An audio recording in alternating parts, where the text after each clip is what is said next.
Hello bachcho, let's read the question.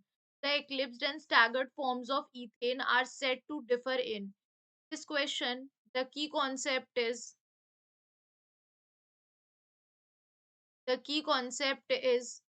organic chemistry. Basically, organic chemistry are mostly made up by combining carbon and hydrogen atoms. Carbon and hydrogen atoms. They're also called hydrocarbons. The other element constitute the functional group. जो बाकी के element हैं वो एक तरह के functional group में add हो जाते हैं. Functional group.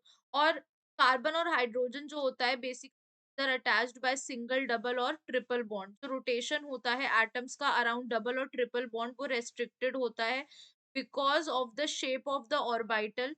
लेकिन जो सिंगल बॉन्डेड होता है वो फ्रीली रोटेट कर सकता है अराउंड द बॉन्ड. अब यहाँ पे according to the question chain जो होता है इसमें दो कार्बन एटम्स होते हैं. चेन जो होता है दैट इज CH6. तो H6 जो होता है इसमें क्या होता है दो कार्बन एटम्स होते हैं. दो कार्बन एटम्स होते हैं एंड सिक्स हाइड्रोजन एटम्स होते हैं. तो सिंगल बॉन्ड से अटैच्ड है इसी के एल्केन है तो इनका रोटेशन क्या होगा बहुत इजीली हो सकता है. और ये अलग अलग पोजीशन को एक्वायर कर सकते हैं after a certain angle of rotation. यानी इनका रोटेशन बहुत क्या हो जाता है बहुत इजी.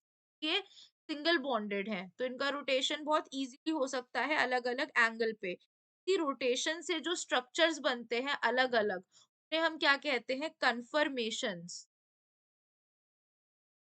हम क्या कहते हैं कन्फर्मेशंस कहते हैं. तो जो स्टैगर्ड और एक्लिप्स्ड है ये दोनों वो कन्फर्मेशंस होते हैं ईथेन के. स्टैगर्ड और एक्लिप्स है ये दो कन्फर्मेशंस होते हैं ईथेन के. तो अब जो स्ट्रक्चर है मॉलिक्यूल का वो हमें एक जनरल शेप अगर हम यहाँ पर कह रहे हैं कि स्ट्रक्चर के ऊपर लाइक अगर हम बात करते हैं यहाँ पर कि जो स्ट्रक्चर होता है वो हमें एक अलग सा शेप दे देता है एक जनरल शेप दे देता है.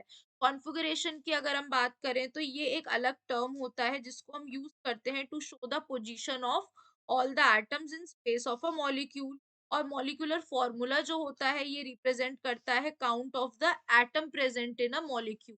तो अकॉर्डिंग टू दिस हमारा जो करेक्ट आंसर होगा वो क्या हो जाएगा. हमारा करेक्ट आंसर होगा कंफर्मेशन. में भी जो स्टैगर्ड होता है वो ज्यादा स्टेबल होता है एक्लिप्स से क्योंकि जो एक्लिप्स्ड होता है उसमें ग्रेटर पोटेंशियल एनर्जी होती है due to the torsional strain. तो ये लेस स्टेबल हो जाता है स्टैगर्ड से. बट वो that is not part of the question. हमारा यहाँ पर मेन था कि ये डिफर किस में कर रहे हैं.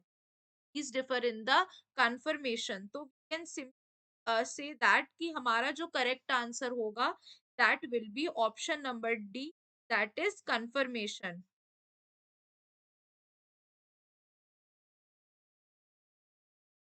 Hope you guys understand. Thank you.